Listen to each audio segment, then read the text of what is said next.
I'd start by asking you, the England tour, every test match, it felt like an episode of a Netflix series. What was it like to, be in the middle of it all? In very similar, we went there having really prepared well, having being excited to go there from being a very young team and all of us traveling and playing in England for the first time, most of us. And I think it sums it all up. Every single test match going to the last session, last day. I don't think anybody of us expected or anybody would have ever expected the series to go down that way. I mean, went up and down, up and down, up and down, and I think hindsight, if you look at it when you come back, 2-2, uh, we really are happy the way we played the whole series, the way we fought every single time we were put under pressure, and every single time somebody new stood up and did it for the team. So it was really pleasing for all of us. What's that one abiding memory of the English summer for you in a nutshell, the one that you'd really look back on very fondly? Uh, I think so many of them. It all started off when we were practicing before the first test. Every time we were on the bus, we were still chatting about cricket. We were still talking a lot about how do we bowl in English condition. There were a few that had played there. There were a few that were coming there for the first time. So just the fact that we were talking a lot of cricket and trying to learn off each other right before the series was very, very heartening. And it actually helps because there are so many of them that have played there for a couple of times, and then you go speak to them, ask them what it felt like when they came here the first time, and then the second time, and then now here for the third time. How do their preparations differ and all of those things? So that I think itself was a great start for the series. I mean, five tests, they say it takes a lot out of you physically, mentally, emotionally, just to remain fresh, be in that rhythm. How was it for you? Obviously, Australia was different because you only played in Sydney, but here, to come right through the series right from the start, how different do you have to prepare for a five-test series?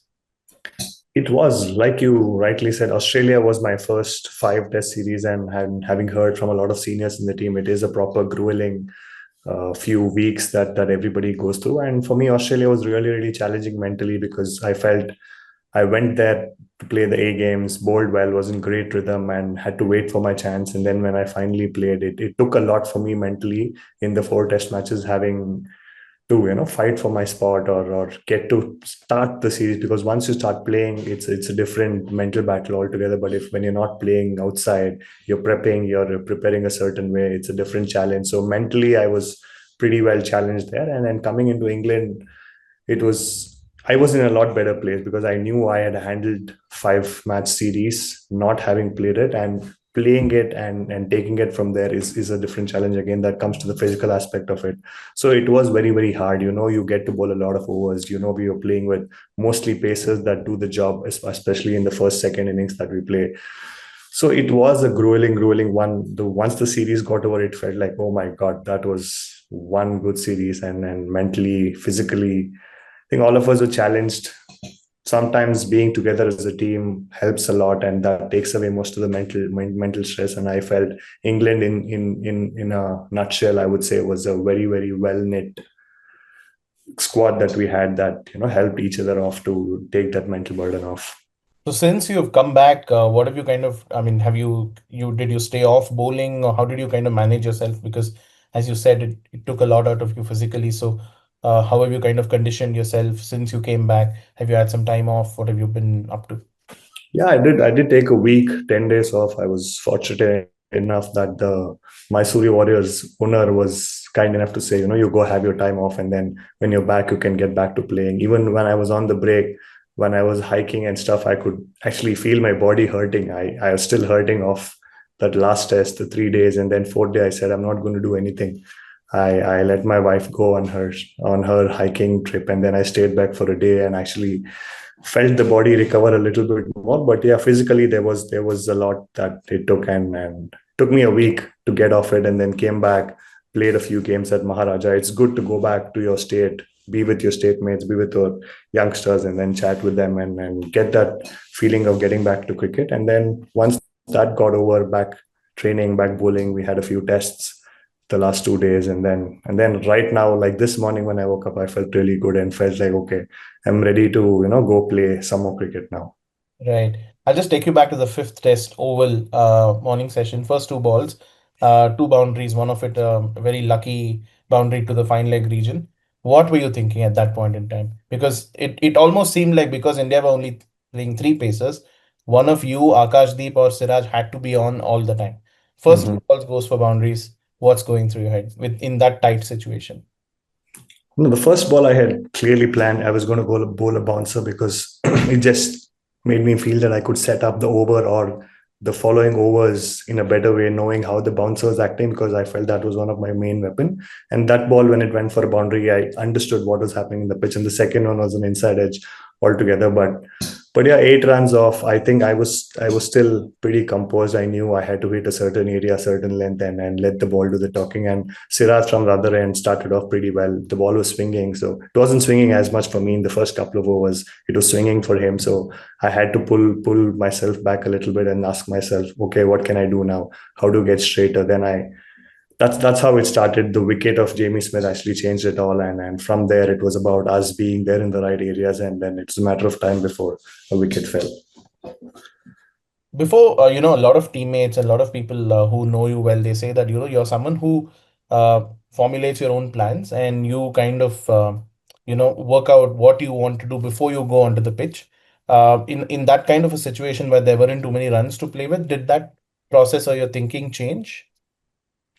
Oh, well, I would definitely think twice before I did something because I knew there were less runs to play with. And I think having understood the pitch from what happened the fourth day, we actually went in day four thinking 350 plus.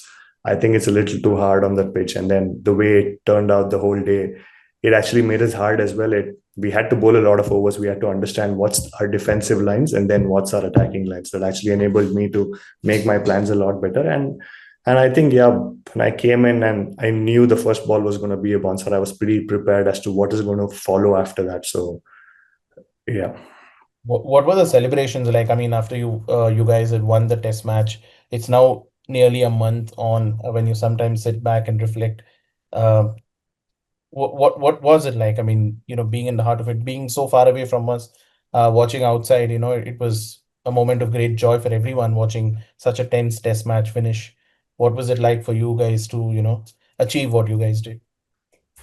Yeah, firstly, I think it was a big sigh. The whole joy, the enjoyment, the shouting, the celebration that we had right after the last wicket fell was that relief that we put in a lot as the whole team, every single person out there. We put in a lot of it, in lot of mental grit, physical grit into the game, and for us to win from the situation that we were in, it just was that sigh of relief, saying, okay, now we put in so much effort, and when you put in all the effort and you actually end up on the positive side, it gives you a big relief. And after that, I think we all went back, sat together, and had a chat about how we did a lot of right things, and then how it just felt like we are a team that can actually fight from any situation that we are put into. So that was a big relief. And after that, I think for me, it's been just spending time with family, spending time with friends, not really thought about it. And sometimes I think one of is in the last week, the highlights was on, and then it feels very different to be playing there. Now if I sit and watch the game, it doesn't feel like anything at all, because I felt the whole atmosphere was so good, was so high, and then the joy was so big. I think that that's something that's going to stay with me forever, and I don't think I can ever feel a similar moment sitting back and watching the game from outside. For us watching from the outside, the feeling after the final test match was, what do we do from tomorrow afternoon? Every day for the last 1.5 months, 3 p.m. to 11 p.m. was, a roller coaster ride. Yeah. What do you do from now on? It was a bit of a void, that, it's tough to fill. Hmm. Let's talk about, Akashdeep told us that after the match, you guys went over to the England dressing room and both teams, had a, nice chat about the series and was in great spirits. What was that like? Did you have a conversation with Joe Root? Because obviously, while you guys were in the middle, obviously, things went, I mean, I won't say out of hand, but obviously there was a lot of chatter and stuff. So did you guys have a chat after that and a laugh about it? Yeah, I mean it's a great gesture that you spend some time with each other, having fought such a tough series. I did go speak to most of them, and with Root as well. I asked him what happened. He said, "I thought you abused me," whereas I said no, and he said I actually wanted to get myself up and going as well, so I had to pump myself up. But I think that's what I love about the sport. That's the way I have played it all, and to see everybody, to see that legend out there even today, putting it all there, fighting it all for the team. I think that's for everybody to learn that you are out there to fight, you're out there to win battles, and sometimes it takes a lot more than just the skill, and takes a lot of mental grit for you to be part of that journey. So you had played with him when you were with the Royals, both of you, around the same time? No, I met him when I joined the team, but the 2 years that he was part of, I didn't play. I was injured and I was out. But yeah, I had a brief chat when I was at the Royals. Right. You and Shubman Gill, I mean, you guys have shared your journeys in a way, right from KKR when both of you were relatively young and coming through, now to GT and now to the Indian team. What's the kind of understanding, camaraderie that both of you share? Yeah, I think we have played quite a lot of cricket together. It's a relationship where it's quietly we've understood each other. It's the trust that we have in each other. Having led GT this year, I or both of us understood each other a lot. There were times when we actually sat down and had conversations as to what did we do and what could I do for him better, or he can do better for me. So that was constantly happening. And having come here also, one thing about him, he's a pretty quick learner and a good learner about what happens, and then always comes back with something better. So that relationship has been good for us. The Headingley first innings, short ball plan to the England lower order. After Mhm. one of the pressers, you said that that was the idea that you guys had spoken about. So while the idea was right, you could have executed a little better. Sometimes, when you have a certain plan or want to do it in a certain way, but the team requires you to do something different, how do you kind of work around that situation? Yeah, it is very important for both of us to understand each other well. For me to know what the team actually wants and why am I here and what do they want best out of me, and also for the team to understand what is the best that Prasidh can give us at a given situation. So we started off knowing there are going to be instances where I will have to do the job that the team wants, and I took it. It actually was a first time experience for me as well, where the team wants you to do something and sometimes you're not fully convinced, but then you there are 20 people sitting outside who have a plan. We have spoken about it, the plans have been made, so it's your duty as well to come in and do the job for the team. And I was more than happy to do it, because that's why you play a team sport. If you just wanted to do what you wanted to do, you would be playing something else just by your own. But it was a very good learning for me as well to be able to communicate. It got better after the second test match, or during the second test match, but I actually went up and said, okay, yes, this is the plan. Maybe we could have done something differently, or what could we have done something differently. So the conversations are pretty open, and the communication was pretty good, even though it was a first time for me. I think we took some time and learned of each other very well. And obviously, if you looked at your bowling figures, then obviously everyone, when you looked at the economy, it was obviously high. But what not many would probably get is it was part of a plan and it was absolutely okay for you to have that. As long as that understanding was there, that's all mattered, right? I mean, as long as the team understood where your what the plan is, and it didn't matter if your even if your economy was on the higher side because you were trying to do something. Yes, absolutely. Yeah, that is very important. And for me also, it is not a good sight when you're looking at the scoreboard and you're seeing your economy at a higher number. So it took some time for me also to be okay with it, and stick to the task that was in hand at the moment. Right. The one wicket that kind of gave you a lot of satisfaction among the ones that you picked in the series.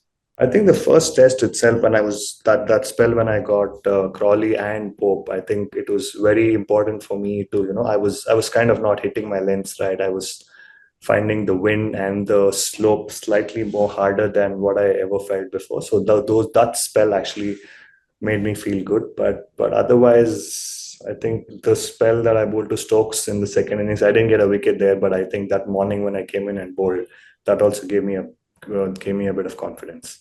Right. Body-wise, rhythm, etc. The best that you've felt in a while. Just the way the ball's coming out of your hand, just the way you're running in, the energy, intensity, everything where you want it to be. Yeah, I would say yeah. So because I mean, through the test match, there were days that were great. There were days where it wasn't great. I had to push myself through, but in general, yeah, I think I'm feeling good, and I'm in a good place to keep that rhythm going.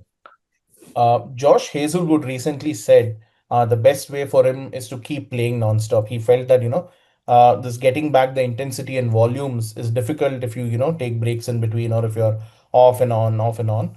How is it for you? And I ask this because you've obviously had your fair share of injuries and you've come back and touch wood, everything's well. How is it for you personally? Yeah, I think it is very very important that you continuously playing to keep the body going in terms of the conditioning, in terms of the load, or just the feel of learning after every single game or every single session. The gap does is when you're training and you're not playing games, your body might feel great in the nets because you're conditioned to be running in and bowling in the nets, and you don't really have a consequence there. Whereas when you get in the match, you forget everything about your techniques, your running rhythm. You just find a way to be the best at that particular spell or that particular day. So that is really important when you're playing games. And absolutely right, you'd rather be playing a lot and you would be in a place where your bowling loads or you feel you've been playing a lot than be in a place where I feel really fresh, I want to play a lot. As a bowler, are there any specific markers that you look for to understand maybe, you've bowled one over too many or you're just slightly tiring and you'd like a break? Or are there any markers that says that, okay, this is what is happening and I'd like to bowl more? Yeah, I mean it's just the feel as to what your body is like when you wake up every morning, or when you're running in, when you're doing your general warm-up stuff, you know what your body feels like. So yeah, you clearly understand when there are going to be days when you plan to bowl 6 to 8 overs, and then 4 overs down, you feel you're really tired, you're feeling very slow or sluggish. Then it means that you take a break off. And there are days when you planned only six, but then after six, you still have got a lot of energy in you and you're running in well. And those are the days you actually make use of and bowl those extra overs. So it's a fine understanding of what your body feels. Right. Just going back a little bit to the IPL for the last section now. Playing for GT, what was that like? Obviously, you were working with someone like Ashish Nehra. You also had someone like a Siraj, who's been your teammate at the Indian team as well. What's it like having these guys around? Is there a lot of cricket in your conversations during the season? Because IPL is very fast-paced, and there's a lot more to it than just cricket. There's travel, there's the schedules are haywire. So, what was that like? Yeah, firstly, I was excited to be going into a new franchise, going into a new team where I had played with a lot of them, but hadn't really befriended a lot of them, like except for Siraj, Shubman, and all the guys that we regularly meet. I hadn't been in great friendship terms with anybody, only having played with them or against them. That was exciting going in there. Ashish Nehra was somebody that I was looking forward to work with. He's somebody that is very on the go. He keeps having conversations with you at random places, and there's so much to learn, so many experiences, from his playing days. So I think that made a very, very big difference to me about how you understand a particular pitch, how you plan your overs tactically. What are your options when you're playing against somebody, or on a particular pitch, or in a particular ground. So that was a really really big learning for me, and I'm glad that we had the team where we were allowed to go express ourselves. It was a very judgment free kind of an environment, and all of us enjoyed, thrived, and great made really great friendships, and had a really good season as well. The first few set of games, did it feel like, oh, I'm finally back? Because obviously since 2023, you hadn't been playing in the tournament for injuries and all that. So was it kind of a relief to get the first set of games out of the way and the rhythm absolutely spot on? Oh, well, I think it was the other way around. I was clearly sure that I was going to play the whole series. I mean, whole tournament. So I wasn't really in a place where I said, "Oh, finally I'm back." I have played a couple of games now and things are going good. Whereas I thought I have got 15, 14 plus 2, 3 games to go. So I want to be in a place where I'm peaking at the right time. I'm bowling well. I'm learning off every single game. So went in with that mindset, and obviously having Ashish Nehra helped a lot. There were other senior bowlers as well. There was Ishan there was KG, there was Kudzia, Siraj, all of us, and I think the environment of just the fast bowling unit was so good that you always learned of each other. Started doing, we bowled together. We had a lot of banter with the batsmen. So I think in general, enjoying cricket, knowing that I love to go into tournaments like that, knowing how many games are there, what is it going to be like. I just like to structure it that way in my mind, and that's the way I took it as well. I mean, are you somebody who talks a lot of cricket off the field as well? You spoke about all these guys, fast bowlers, fellow fast bowlers like Rabada or Ishant Sharma and stuff. Did you guys talk cricket all the time, whenever you guys could? Well, I wouldn't say we would talk cricket all the time, but it happens at random situations. Like, let's say there's me and somebody else in the physio room, and then there's a chat about how did you start playing the game? What do you think it takes? Like, I had a couple of conversations with KG and Ishant where I asked, what do you think it takes to be bowling in England? Or what do you think it takes to be bowling in a T20 game? And what makes a good bowler or what makes a great bowler and a good bowler different? So it's conversations like that that we generally have. But in general, I think we had a pretty well knit unit there. And the purple cap, was it a kind of a culmination of all the things that you've done in the lead up and the work that you put in behind the scenes that not many people see through the good times and through the tough phases? I didn't really feel any different when I was playing the tournament or through the tournament. But then when I look back at it after a week, it actually felt like it takes a lot to be in a place where you're actually continuously being given the ball at challenging situations to come up and do the job for the team and to do it for 15 games in a tournament. I think purple cap is something that's slightly underrated because as bowlers we know how cruel the whole format is, and how much you go through in terms of physical effort as well through the tournament. A lot of travels, a lot of games, afternoon games, evening games, your whole schedule is challenged. So only after a week did I realize that, oh yeah, it was actually a good job that I did in terms of how I actually went through the whole tournament. I think you spoke about it somewhere maybe at a press conference or something. That ball that you bowled to KL Rahul in the afternoon game against DC, the best ball that you've kind of bowled in the season, a kind of a reel worthy moment that's gone so many times on Instagram and stuff. Uh, your thoughts on that wicket? Have you replayed that quite a few times? I mean, they say the best comes out when you're going against the best, and it was a challenging day for us, knowing their batting lineup. And I think I was bowling was it the last over of the power play or something like that, and I had to be pretty tight, knowing what damage they can do. So it was pretty satisfying for that to happen, and from then on, it was moments where it could be a dot ball that the team needed, or it could be some instance where I had to come in and do the job and give them not many runs to score off me. So those were little moments that I enjoyed, I would say. The one thing that I forgot to ask you a little earlier is when you're on a long tour, does it kind of really help having a lot of your state mates who you've played with a lot of junior cricket, like you had Karun, you had KL, so you in Australia there was Devdutt as well. Uh, how does that help to, you guys played a lot of cricket together, now on tour together. It's a dream that all of you must have had playing for India and to be able to realize it together. What's that like?